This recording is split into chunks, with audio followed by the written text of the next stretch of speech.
Last night I saw a real monster on my doorbell camera, and yes, of course I'm going to show you the video footage in just a moment. But before we get to that, I just want you to click like, subscribe, ding that bell, all of that sort of good stuff. Really helps this channel. Let's get to this right now. So here is the footage of the monster that I saw on my doorbell camera. Hopefully you can see this. If you can't, I'm going to draw something on my iPad and hopefully import it so you can see roughly where that monster shape is. It's by my next door neighbour's car. It's caught on my doorbell camera. This freaked me out when I first saw it.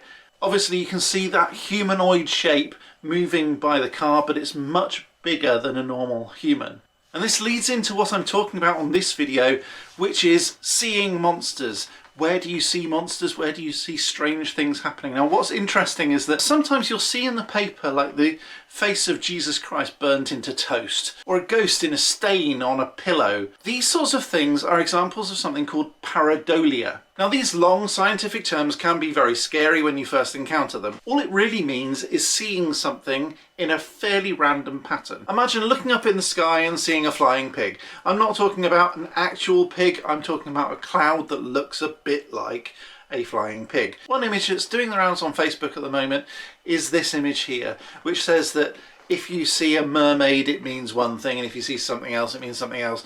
But most people comment, well, I see Scooby-Doo. This sort of thing happens a lot. You see these images and you see something that means something to you depending on your frame of reference. This is where magic comes in, and this is where you can start seeing monsters or faces or scary ghosts or all manner of very odd, very potentially scary things in your life, depending on what you're focusing on. I've mentioned in a previous video, I'm going to link it just up here, about the sorts of things that you can do when you're focusing on certain things.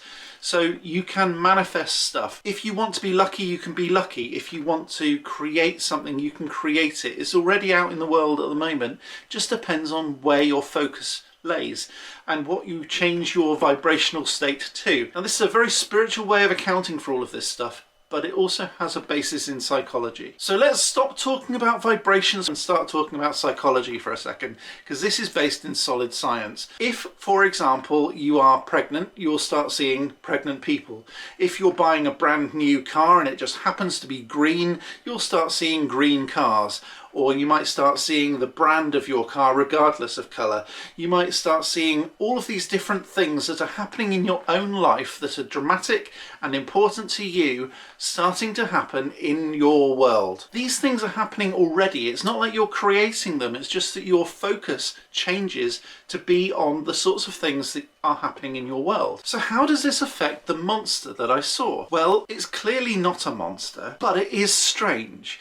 Monsters aren't real. Shocker, but it's true. What it means though is that my brain instantly went to something that it could be afraid of. I'm not saying I'm afraid of monsters, but I'm very aware that if there's something strange that I can't explain, I need to start to try to investigate it a little bit more. My brain, like yours, is a subject of evolution, which means that my lineage, my ancestors going all the way back to cavemen days, are kind of risk averse. In other words, if they look at a bush and they see a face, they're going to run away regardless. Because what's the risk of running away? Fairly minimal. What's the risk of staying? Well, it could be a saber-toothed tiger. Either way, if they run away, they're not going to be attacked. If they stay, they probably still won't be attacked by that saber-toothed tiger, but if there's one there, they probably will be. And so this is where selective breeding and evolution happens over millions of years potentially to program the human brain to be very, very risk averse, and particularly to see patterns in things even if they're not there. So our biology is working against us to find all of these patterns because it's a good adaptation.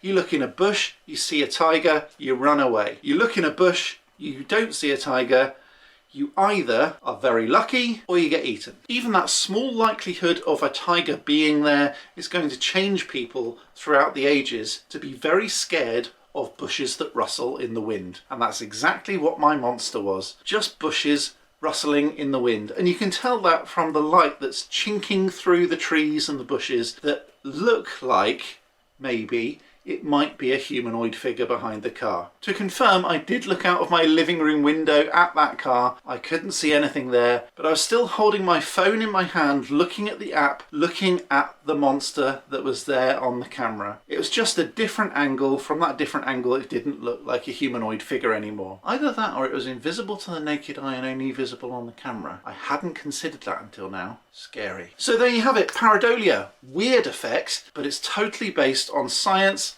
evolution, and your own fallible brain. If you like this video, click that like button, subscribe, ding that bell. All of that sort of stuff really helps me out. And also you can watch this video before anybody else by becoming a member. Links are down in the description. Have a look at this video if you haven't already. It's an awesome video and you'll love it. I'm going to be back next time with some more magical awesomeness, but until next time, as always, stay magical.